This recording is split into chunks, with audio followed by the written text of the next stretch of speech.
So hey guys, welcome back to the channel We the Beginners. In today's video what we are going to see is that हमारी UPSC preparation में एक important चीज़ होती है daily newspaper read करना, right. हर UPS aspirant daily newspaper read करता है और करंट पर्सपेक्टिव को बिल्ड करता है। बट यहाँ पे कुछ इंपॉर्टेंट चीज़ें हो जाती हैं, जैसे कि हमें कितने टाइम में अपना न्यूज़पेपर कंप्लीट कर लेना चाहिए जिससे कि हमारा टाइम वेस्ट ना हो, क्योंकि कभी कभी हम अननेसेसरी न्यूज़ में बहुत टाइम वेस्ट कर देते हैं जिसका कोई सेंस नहीं बनता। और ये यूपीएससी प्रिपरेशन, जैसे मैंने आपको पहले भी बताया कि it is a long run game. ये आपकी एक लॉन्ग रेस होने वाली है और आपको यहाँ पे अपना टाइम जहाँ जहाँ से आप बचा सको आपको बचाना है और अननेसेसरी चीज़ों पे अपनी एनर्जी वेस्ट करने से बचना है। तो हम यहाँ पे देखने वाले हैं कि हमें कितना टाइम जो है न्यूज़पेपर रीडिंग में लगाना चाहिए। अगर आप एक बिगनर हैं तो हो सकता है कि आपको 2 घंटा लगे स्टार्टिंग में, वो इसलिए लगेगा क्योंकि आपको अभी करंट चीज़ों की नॉलेज नहीं है। जैसे जैसे आपको करंट चीज़ों की नॉलेज होगी आपका पर्सपेक्टिव बिल्ड होगा, आपका टाइम ही रिड्यूस होगा। आपका टाइम 90 मिनट्स, 90 मिनट के बाद 60 मिनट और 60 मिनट के बाद 45 मिनट्स रिड्यूस होता हुआ आपको नज़र आएगा। अगर आपको दिख रहा है कि हाँ धीरे धीरे 1 मंथ हो गया है और अब आपका टाइम भी रिड्यूस हो रहा है उस हिसाब से, इसका मतलब आपने न्यूज़पेपर रीडिंग सही डायरेक्शन में की है। अब सेकंड पॉइंट जो हमारे पास मोस्ट इम्पॉर्टेंट पॉइंट आता है वो आता है जब हम एक न्यूज़पेपर पढ़ते हैं तो उसमें हमें क्या चीज़ें पढ़नी है, किन चीज़ों पे ज़्यादा फोकस करना है और किन चीज़ों को अवॉइड करना है। हमें न्यूज़पेपर में हर चीज़ नहीं पढ़नी होती क्योंकि सारी चीज़ें हमारे यूपीएससी पर्सपेक्टिव से इम्पॉर्टेंट नहीं होती। और वो क्यों नहीं होती हैं? क्योंकि जो न्यूज़पेपर होता है ये न्यूज़पेपर यूपीएससी के लिए डिज़ाइन नहीं है। ये जो न्यूज़पेपर है ये कोई आम जो यूपीएससी की तैयारी नहीं कर रहा है वो भी पढ़ सकता है, तो वो तो यूपीएससी की तैयारी नहीं कर रहा। तो इसलिए हमें इसमें से ढूंढना होता है कि क्या चीज़ हमारी यूपीएससी पर्सपेक्टिव से इम्पॉर्टेंट है जो हमको रीड करनी है। तो हम इस न्यूज़पेपर के थ्रू ये चीज़ एनालाइज करेंगे। तो ये न्यूज़पेपर आप देख सकते हो 4 मार्च 2023 का है, यानी कि आज का ही है। तो इसमें हम देखते हैं इंपॉर्टेंट न्यूज़ क्या क्या है। जैसे आप यहाँ पे देखो इधर फ्रंट, ये फर्स्ट पेज है इसका, दैट दिस न्यूज़पेपर, अगर आप इस चीज़ को देखोगे तो ये इलेक्शन रिलेटेड न्यूज़ है। Okay, tribal lead Nagaland with BJP help. So this is kind of political news. आप इसको रीड करोगे तो यू विल एनालाइज कि यहाँ पर पॉलिटिकल पार्टीज़ की बात चल रही है और अननेसेसरी पॉलिटिकल पार्टीज़ का डिबेट है, उस चीज़ में हमें नहीं घुसना, तो ये हमें न्यूज़ नहीं करनी है। सेकेंड हम इधर आएँ तो ये जो न्यूज़ है बच्चों, ये न्यूज़ है आपकी old pension scheme and national pension scheme को लेके। इसमें क्या हुआ है कि पहले आप अगर इस चीज़ को समझोगे तो सेंट्रल गवर्नमेंट ने, जो हमारी सेंट्रल गवर्नमेंट है, उसने एक अपॉर्चुनिटी दी है कि जो हमारा सेंट्रल स्टाफ है वो क्या कर सकता है, वो अगर चाहे तो अपनी नेशनल पेंशन स्कीम को, उसको एक अपॉर्चुनिटी दी जा रही है कि वो ओल्ड पेंशन स्कीम में कन्वर्ट करवा सकता है, यानी कि उसके पास एक मौका दिया जा रहा है। देखो, it is in a significant decision, the government has decided to give a one-time option to select central government employees to migrate to the old pension scheme। तो वो old pension schemes की towards वापस जा सकते हैं। यहाँ पे important चीज़ क्या है? इम्पॉर्टेंट चीज़ यहाँ पर ये है कि ओल्ड पेंशन स्कीम क्या थी, उसमें क्या क्या चीज़ें थी और नेशनल पेंशन स्कीम क्या थी। तो आपको मैं यहाँ पे बताऊँ कि ओल्ड पेंशन स्कीम क्या होती है। देखिए, जब किसी एम्प्लॉय को लाइफ लॉन्ग सैलरी मिलती है, उसकी लाइफ लॉन्ग इनकम होती है, उसके रिटायरमेंट के बाद भी, उसको हम ओल्ड पेंशन स्कीम कहते हैं। लेकिन पेंशन तो बाकी एम्प्लॉयज़ को भी मिलती है जो एनपीएस यानी कि नेशनल पेंशन स्कीम के अंदर आ रहे हैं। फिर डिफरेंस क्या है? डिफरेंस ये है कि जो ओल्ड पेंशन स्कीम है उसका सारा खर्चा, जो भी एक्सपेंडिचर होता है, वो गवर्नमेंट उठाती है। किसके यहाँ से उठता है? वो गवर्नमेंट के यहाँ से। आपने पब्लिक अकाउंट ऑफ इंडिया, हमारा एक फ़ंड करके होता है पब्लिक अकाउंट ऑफ इंडिया, ये आप पॉलिटी में पढ़ोगे, जब आप पढ़ रहे होंगे consolidated fund of India, contingency fund of India, वहाँ पर आप एक पॉलिटिकल अकाउंट ऑफ इंडिया के बारे में पढ़ोगे जहाँ से आप पब्लिक नेशनल पेंशन स्कीम को लिंक कर सकते हो। क्योंकि नेशनल पेंशन स्कीम में जो भी एम्प्लॉयज़ होते हैं उनकी पेंशन जो होती है वो गवर्नमेंट प्लस उनकी जो सैलरीज़ हैं एम्प्लॉयज़ की, उस सैलरीज़ में से कुछ पार्ट जो है उनकी पेंशन के लिए स्टोर किया जाता है। आप इसको इस तरीके से समझ सकते हो। फॉर एग्ज़ाम्पल, एक एम्प्लॉय की मंथली इनकम अगर 50 रुपीज़ है तो उस 50 रुपीज़ में से कुछ पार्ट उसके पेंशन अकाउंट में स्टोर किया जाएगा और जब वो रिटायर हो जाएगा तो उसको वहाँ से फिर उसकी पेंशन मिलेगी। और ओल्ड पेंशन स्कीम में जैसे कि हमने देखा कि सारा जो भी उसका एक्सपेंडिचर इनकर्ड हो रहा है it is going to take by the government, right. तो यहाँ पे आप देख सकते हो कि ये एक अपॉर्चुनिटी दी गई है। तो यहाँ पर इंपॉर्टेंट चीज़ आपके बेसिक्स क्लियर करने हैं कि ओल्ड पेंशन स्कीम क्या थी और न्यू पेंशन स्कीम क्या थी। और आप यहाँ पर एक डाटा भी याद कर सकते हो कि ये जो आपका 22 दिसंबर 2003 है, तब से नेशनल पेंशन स्कीम जो है आपकी, ये आपकी इम्प्लीमेंट या फिर नोटिफाइड की गई। ओके, उससे पहले आपकी ओल्ड पेंशन स्कीम थी। तो ये कुछ गवर्नमेंट एम्प्लॉयज़ को अपॉर्चुनिटी दी जा रही है। इसके बाद हम और आगे बढ़ेंगे और देखते हैं न्यूज़पेपर में और क्या पढ़ सकते हैं। तो आप यहाँ पे देखो, ये Karnataka BJP MLA booked after son, ये आपको नहीं पढ़ना है। This is again the kind of political news, this is also a kind of political news. तो आप देख सकते हो यहाँ पे सिर्फ एक ही न्यूज़ हमें पढ़ने लायक मिली। इसके बाद आप ये जो आपका ये वाला टॉपिक है, although this is not as such important but still आप थोड़ा सा इसको देख सकते हो। यहाँ पे ये जो गर्ल हैं इनको क्या था, ये बेसिकली इनको ये जो चिल्ड्रन है, मतलब बेसिकली जब ये छोटी थी, जब ये चाइल्ड थी, तब इनको हियरिंग इम्पेयर्ड डिसेबिलिटी थी, ठीक है, ये प्रॉब्लम थी इनको।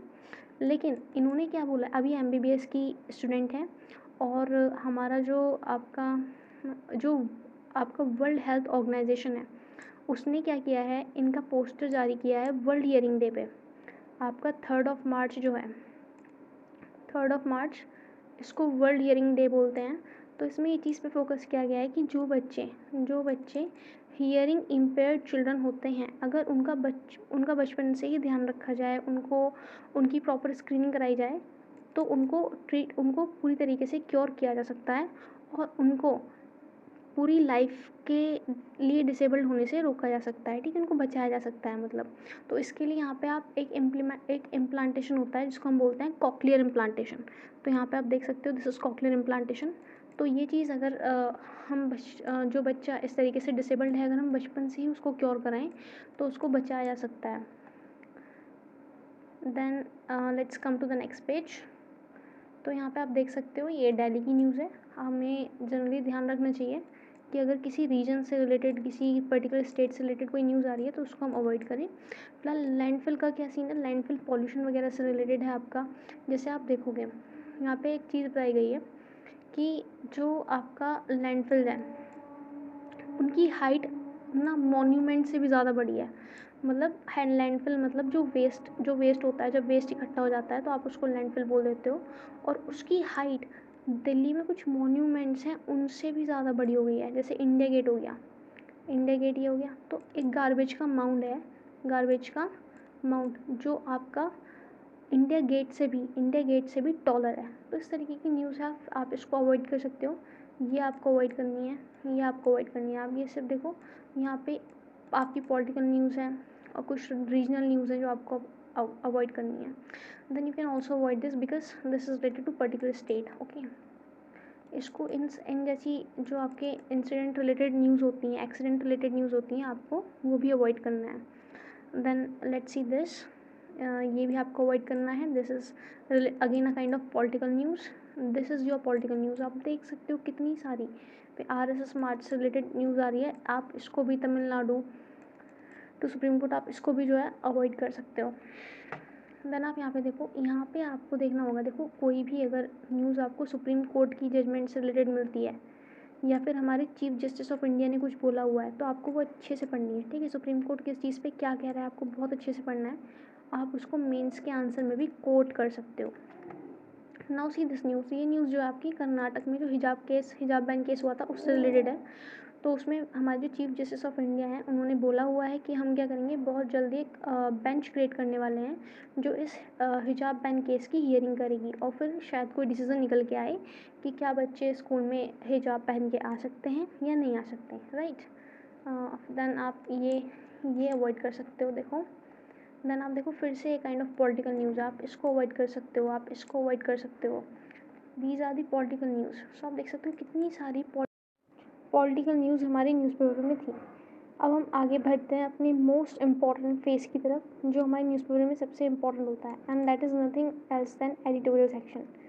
एडिटोरियल न्यूज़पेपर का वो पार्ट होता है जो हमारी न्यूज़पेपर की अंडरस्टैंडिंग को बिल्ड करता है। जो भी हमारे कॉन्सेप्ट्स होते हैं या फिर जो भी न्यूज़ इश्यूज़ हमारे न्यूज़ में चल रहे होते हैं उसके ऊपर एडिटोरियल्स में बहुत सारे अच्छे अच्छे यू कैन से राइटर्स आपके होते हैं या फिर आपकी यूनिवर्सिटीज़ में पढ़ाने वाले प्रोफेसर्स होते हैं जो यहाँ पे अपने आर्टिकल्स लिखते हैं यहाँ पे अब। लेकिन आपको इस चीज़ का भी ध्यान रखना होगा कि सारे आर्टिकल्स यूज़फुल नहीं होते हैं मतलब मेजरली आर्टिकल्स आपको मिलेंगे जो काफ़ी अच्छे हैं जो आपकी अंडरस्टैंडिंग बिल्ड करेंगे, लेकिन सारे यूज़फुल नहीं होते हैं। फॉर एग्जांपल यही वाला आप ये वाला आर्टिकल देख लो, तो ये वाला आर्टिकल हमारे कुछ काम का नहीं है। इस आर्टिकल में नेपाल के जो गवर्नमेंट बनी हुई है वहाँ पे उस गवर्नमेंट के ऊपर डिस्कस कर रखा है कि वहाँ पर कोalition गवर्नमेंट है और किस तरीके से वहाँ पर मिसमैनेजमेंट हो रहा है या फिर क्या चीज़ हो रही है क्या चीज़ नहीं हो रही है। हमें अपनी नेबर कंट्री का डेफिनेटली पता होना चाहिए, but this newspaper is not much important, this news is not much important for us. अब आपको दिखाते हैं एडिटोरियल में न्यूज़ होती किस किस तरह की है और कितनी इंपॉर्टेंट होती हैं। लेट अस सी। सो आप यहाँ पे देख सकते हो दिस न्यूज़, ये सुप्रीम कोर्ट ने अभी एक वर्डिक्ट दी है अपनी इलेक्शन कमीशन से रिलेटेड। आई होप आपने इस चीज़ को सुना हो कि पढ़ा हो, बट अगर नहीं पढ़ा है तो I am going to tell you that क्या वर्डिक्ट है, क्या चीज़ है। उससे पहले आपको जानना होगा कि आप न्यूज़पेपर को किस तरीके से अपने जीएस के पेपर से लिंक कर सकते हो। न्यूज़पेपर हमारी यूपीएससी के लिए इम्पोर्टेंट होता है जब हम उसको जीएस के पेपर से लिंक करते हैं। अगर हम उसको जीएस के पेपर से लिंक नहीं कर पा रहे हैं, इसका मतलब हमारी अंडरस्टैंडिंग बिल्ड नहीं हो रही है। तो हम उस चीज़ को समझेंगे। तो ये वाला जो आपका एडिटोरियल है, ये वाला जो आपका आर्टिकल है, इस आर्टिकल में सुप्रीम कोर्ट, इलेक्शन कमीशन, इन दो बॉडीज़ के ऊपर डिस्कशन कर रखा है। और ये दोनों बॉडीज़ ही हमारा ये दोनों बॉडीज़ ही हमारी सिलेबस का पार्ट है। तो हम देखेंगे जैसे ये आपका जीएस पेपर 2, ठीक है, supreme court and election commission दोनों आपके जीएस पेपर 2 में आते हैं। अब यहाँ पे सुप्रीम कोर्ट ने एक आपकी वर्डिक्ट दी है। उस वर्डिक्ट के अकॉर्डिंग क्या है कि जो आपके इलेक्शन कमीशंस के मेंबर्स होते हैं, बेसिकली इलेक्शन कमीशन एक मल्टी मेंबर्ड बॉडी है। तो इसमें क्या होते हैं, आपके 3 मेंबर होते हैं। 1 is your chief election commissioner and 2 are election commissioners. Okay, now the problem is that जो इलेक्शन कमिश्नर होता है और जो हमारे चीफ इलेक्शन कमिश्नर होते हैं उनका अपॉइंटमेंट जो होता है वो प्रेसिडेंट के थ्रू होता है। President appoint chief election commissioner as well as election commissioner on the advice of prime minister. तो प्राइम मिनिस्टर एडवाइस करते हैं। अब यहाँ पे सुप्रीम कोर्ट ने बोला है कि ये जो प्रोसीजर है ये अब इस तरह से नहीं होगी। एक हम क्या करेंगे, अपनी कमेटी इस्टेब्लिश करेंगे। एक हमारी कमेटी होगी, उस कमेटी में हमारे प्राइम मिनिस्टर होंगे, लोकसभा में अपोजिशन पार्टी के लीडर होंगे और उसके अलावा सुप्रीम कोर्ट के चीफ जस्टिस होंगे। ये 3 लोग वहाँ पे होंगे। यहाँ पे I will show you that where it is written. So you can see here that the power to appoint the members of the Election Commission of India from the sole domain of the executive is a major boost to the independence of the election watchdog. Court has ruled that a 3-member committee corresponding to the Prime Minister, Leader of Opposition in the Lok Sabha, and the Chief Justice of India will choose the Chief Election Commissioner and Election Commissioners until a law is passed. लेकिन यहाँ पे condition रखी गई है जब तक कि कोई इसके ऊपर लॉ कानून नहीं बनता कि एक लॉ जो डिफाइन करेगा क्या प्रोसीजर होनी चाहिए इनकी अपॉइंटमेंट की, तब तक ये कमेटी जो बनाई गई है, जिस कमेटी में 3 मेंबर होंगे आपके, 1 is your prime minister, 1 is the leader of opposition in the Lok Sabha and 3rd is your chief justice of India. ये 3 मिलकर डिसाइड करेंगे कौन आपका अपॉइंट किया जाएगा। ये क्यों किया गया है आपको समझना पड़ेगा। आपका काम ही यही है कि आप अपने पर्सपेक्टिव को बिल्ड करो कि ऐसा क्यों किया गया है। तो बेसिकली इलेक्शन कमीशन हमारी एक बहुत इंपॉर्टेंट कॉन्स्टिट्यूशनल बॉडी है। ये हमारे इलेक्शंस को कंडक्ट करवाती है और इसके ऊपर सबसे इम्पॉर्टेंट रिस्पॉन्सिबिलिटी है to conduct free and fair elections everywhere, हर जगह फ्री और फेयर इलेक्शंस को कंडक्ट कराना। तो as we all know that इसकी इंडिपेंडेंट एंड इम्पार्शियल फंक्शनिंग होनी बहुत ज़रूरी है। तो इसके लिए इसको सेफगार्ड्स मिलने चाहिए जिसमें ये निडर होकर अपना काम कर सके। तो आप जब पॉलिटी का चैप्टर पढ़ोगे, पॉलिटी में इलेक्शन कमीशन चैप्टर पढ़ोगे एम लक्ष्मीकांत से, और उसके बाद आप जब इसको इससे लिंक करोगे तो आपकी अंडरस्टैंडिंग बहुत क्लियर हो जाएगी। यहाँ पे आप देख सकते हो आर्टिकल 324 का भी जिक्र किया गया है। Article 324 is the sole article which deals with the provisions which are related to election commissioner and election commission. Okay, तो यहाँ पे यही चीज़ बताई गई है कि इस तरह से एक कमेटी डिज़ाइन की जाएगी। लेकिन यहाँ पर इसका कुछ क्रिटिसिज्म भी कर रखा है। अब वो क्रिटिसिज्म क्या कर रखा है, वो क्रिटिसिज्म समझने के लिए आई टेल यू। इसमें क्या बोला गया है कि क्या चीफ जस्टिस का होना उस कमेटी में, वो जो सिलेक्शन कमेटी बनाई गई है उसमें चीफ जस्टिस का होना इलेक्शन कमीशन की इंडिपेंडेंस को इंश्योर करेगा, क्या इसकी श्योरिटी है, इसके ऊपर क्वेश्चन है।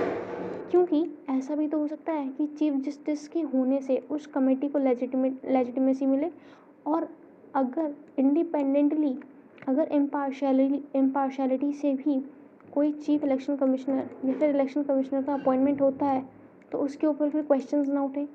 क्योंकि अल्टीमेटली जो सुप्रीम कोर्ट होता है वो क्या करता है, वो जुडिशियल रिव्यू के थ्रू जो भी हमारी डिस्क्रिपेंसीज होती हैं, जो भी हमारे कुछ मिसकंडक्ट होते हैं, उसको सही करता है। लेकिन जब चीफ जस्टिस ऑफ इंडिया खुद ही उस कमेटी का पार्ट होंगे तो क्या, जब कोई चीज़ के ऊपर क्वेश्चंस उठेंगे तो क्या उसको उसी ऑब्जेक्टिविटी के साथ ट्रीट किया जाएगा। सो ये क्वेश्चन है। तो you can see this is very important article. आप इसमें से मेंस में पॉइंट्स लिख सकते हो इससे अपनी अंडरस्टैंडिंग बिल्ड करके। सो इस तरह के आर्टिकल्स जो होते हैं वो हमारे बहुत इंपॉर्टेंट होते हैं और आपको इसी तरह से पढ़ने चाहिए, बहुत डीप में जाके। फिर आप ये वाला आर्टिकल देखोगे, clean tech as the next big thing in rural India. This is also an important and good article. We all know कि अभी हमारी जो गवर्नमेंट है, जो हमारी कंट्री है, वो क्लीन एनर्जी, क्लीन फ्यूल, जैसे कि आप ग्रीन हाइड्रोजन हो गया, ग्रीन एनर्जी हो गई, उस पर काफ़ी फोकस कर रही है। और हमारा टारगेट भी है net zero carbon emission by 2070। तो उसके रिगार्डिंग यहाँ पर एक न्यूज़ है क्लीन टेक को लेके। और लेकिन ये क्लीन टेक को लेके जो न्यूज़ है इसने काफ़ी फोकस किया है वुमेंस के ऊपर कि किस तरीके से वुमेंस को काफ़ी ज़्यादा फ़ायदा हो रहा है क्लीन टेक से, और वो भी हमारे रूरल इंडिया में। यहाँ पर कुछ पॉइंट्स बहुत अच्छे बताए गए हैं। I want to discuss this article but I don't know time allows me और नॉट, बिकॉज टाइम काफ़ी सारा हो गया है। तो let us do one thing, that इस पर्टिकुलर आर्टिकल को हम नेक्स्ट वीडियो में, अगली वीडियो में कवर कर लेंगे। But yeah this is also a good article, right. And then this is related to G20 summit, right. यहाँ पे कुछ यूक्रेन का कॉन्सेप्ट भी इसमें अलाइन कर रखा है। India must help find the middle ground on Ukraine among G20। जैसे कि आपको पता है कि रशिया और यूक्रेन के गुड रिलेशन हैं, रशिया एंड इंडिया के गुड रिलेशन हैं। एंड इस वजह से इंडिया के ऊपर ही प्रेशर डाला जाता है कि इंडिया है वो रशिया से बात करे और जो वॉर हो रही है इसको मीडिएट करने की कोशिश करे। उसके अलावा you can see this news. आपको ये न्यूज़ नहीं पढ़नी है, ठीक है।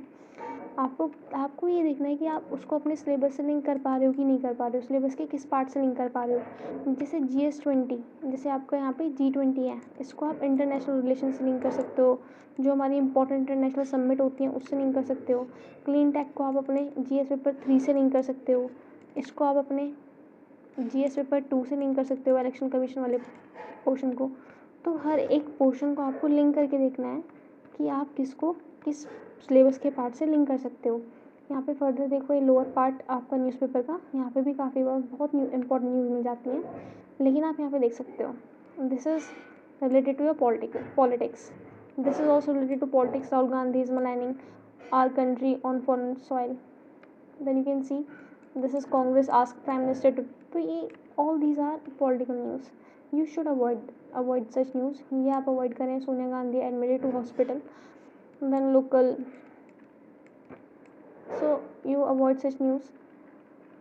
You need to be very quick while reading the newspaper. You cannot just keep you just can't give so much time to it, right. जैसे यहाँ पे मनरेगा है, तो MNREGA is a important thing, but you need to see that यहाँ पर किसी political leader ने कोई स्टेटमेंट दी है, किसी पॉलिटिकल पार्टी की तरफ से कोई स्टेटमेंट आई है, then you don't have to give your time. Otherwise MNREGA is an important thing, वो काफ़ी इंपॉर्टेंट है। अगर उससे रिलेटेड आप कुछ आर्टिकल न्यूज़पेपर में पढ़ते हो तो आपको वो पढ़ना चाहिए कि मनरेगा में क्या सीन चल रहा है, मनरेगा में जो डिजिटल अटेंडेंस अभी इंट्रोड्यूस की गई हैं उसकी वजह से क्या क्या प्रॉब्लम्स हुई, जो वेजेस में हमारे डिले होते हैं मनरेगा वर्कर्स के, वो क्यों होते हैं, उसका सॉल्यूशन क्या है, ये सब आपको पता होना चाहिए। Then we will come to see यहाँ पे आप देखो, ये इंटरनेशनल न्यूज़ आपको यहाँ से मिलनी स्टार्ट हो जाएंगी। यहाँ पे जैसे अभी G20 ये ईयर हम ऑर्गेनाइज कर रहे हैं G20 समिट, राइट। तो यहाँ पे हमारे चाइना के जो फॉरेन मिनिस्टर हैं उनके साथ हमारे जो एक्सटर्नल अफेयर मिनिस्टर हमारे एस जयशंकर साहब है उनकी मीटिंग हुई है। तो उस मीटिंग में हमने बॉर्डर इश्यूज़ को डिस्कस किया है ना। हमें एक दूसरे की जो टेरिटोरियल कंसोलिडेशंस हैं उनको रिस्पेक्ट करना चाहिए, हम हमेशा ये बात बोलते हैं। इधर आप देख सकते हो, foreign minister of Quad countries take amid at Russia and China. So this is your international news. अगर आपको ये पढ़नी है, इनसे आपकी इंटरनेशनल अंडरस्टैंडिंग डेवलप होगी। यहाँ पे जो वर्ल्ड बैंक है वो हमको क्या करने वाला है, $1 बिलियन की एड प्रोवाइड करेगा to support Indian health sector. तो आप इसको भी पढ़ सकते हो। देन देखो यहाँ पे हमारे जो चीफ ऑफ डिफेंस स्टाफ है CDS, ठीक है, उन्होंने बोला कि सेल्फ रिलायंस इज़ अ की इन डिफेंस सेक्टर। जो हमारा डिफेंस सेक्टर है हमें उसमें सेल्फ रिलायबल होना पड़ेगा। हम बहुत समय तक रशिया या फिर और अदर कंट्रीज़ पर नहीं डिपेंड रह सकते हैं, क्योंकि उसमें बहुत कॉस्ट इनकर्ड होती है, हमारा बहुत एक्सपेंडिचर इनकर्ड होता है, राइट। हमें उसको सेव करना चाहिए और अपनी ही कंट्री में सेल्फ रिलायबल होना चाहिए। Then you see Kuno park, ये इंपॉर्टेंट हो जाता है। ये आपका कहाँ पे है, ये पार्क आपका मध्य प्रदेश में है। Now the thing is that अभी रिसेंटली कुछ समय पहले आपके अफ्रीकन चीतास, जो यहाँ पे आप देख सकते हो 20 चीतास जो फॉरेन से कौन कौन सी कंट्री से लाए थे, आप यहाँ पे आप देखें। I will show you if I am able to find that particular thing in newspaper और नॉट राइट नाउ। हाँ, so you can see that Namibia से आपके 8 चीता आए थे and 12 from South Africa which constitute 20। Problem ये हो रही है कि इनके लिए, जो ये चीता हैं, इनके लिए फॉरेस्ट में फूड ही नहीं है जो ये खाते हैं। वाइल्ड एनिमल्स तो क्या खाएंगे, तो मीट बीफ जो भी वो खाते हैं वो खाएंगे।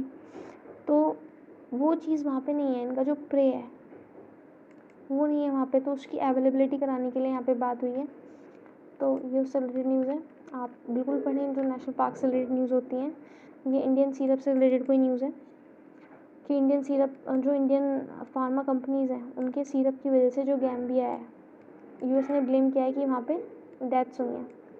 तो यू कैन सी दैट किस तरीके से आप एनालाइज कर सकते हो अपने न्यूज़पेपर को। Better infrastructure is a part of your syllabus, है ना। आप इसको रीड करें। हमारे प्राइम मिनिस्टर साहब कुछ कह रहे हैं तो वो हमारे लिए जानना ज़रूरी है। उज़्बेकिस्तान कब सिरप डेथ, फिर से देखो कब सिरप का काफ़ी समय से चल रहा है, तो आप इसको रीड कर लें। होली ब्रिंग्स, ये नहीं पढ़ना है आपको।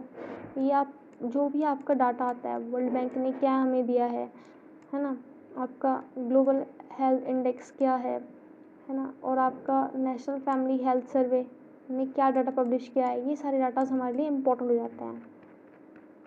Then here your world news, आपको यहाँ पर आपको वर्ल्ड की न्यूज़ देखने को मिलेगी। तो वर्ल्ड की न्यूज़ आपको सब नहीं पढ़नी होती है। अगर आपको इंडिया के पर्सपेक्टिव में कोई वर्ल्ड की न्यूज़ मिल रही है तो आप उसको बिल्कुल रीड करें, और कोई बहुत इंपॉर्टेंट न्यूज़ बार बार रिपीट हो रही है तो आप उसको भी मिस नहीं करें, राइट। सो ये आपका बिजनेस का सेक्शन आ जाता है। आप इकोनॉमिक्स कवर करेंगे तो आपको ये पेज भी समझ में आना स्टार्ट हो जाएगा। ओके, थोड़ा थोड़ा आप समझ सकते हो, इसमें भी सब चीज़ नहीं पढ़नी होती है। Okay, so these are some least important pages in the newspaper. Most important were the editorials and the latter part of the newspaper and the first one. बाकी आपने देखा कि कितनी सारी हमारी पॉलिटिकल न्यूज़ थी, है ना। तो सब कुछ नहीं पढ़ना होता है, और न्यूज़पेपर आप डेली पढ़ें, मिस ना करें, ठीक है। चीट ना करें बिल्कुल भी अपनी प्रिपरेशन में, और कंटिन्यूटी बना के रखें। Continuity is very important and definitely अगर आप देखो, everyone is human being at the end of the day. कभी कभी होता है, नहीं हो पाता है, but still I advice that newspaper तो आप एटलीस्ट करें और उसको स्पीड में पढ़ें, समझते हुए चलें। और अगर आपको प्रॉब्लम होती है तो आप please let me know in the comment section how can I help you further. Okay, I hope you like the video. If you like it, so please give a thumbs up, share it, and don't forget to subscribe. Thank you so much.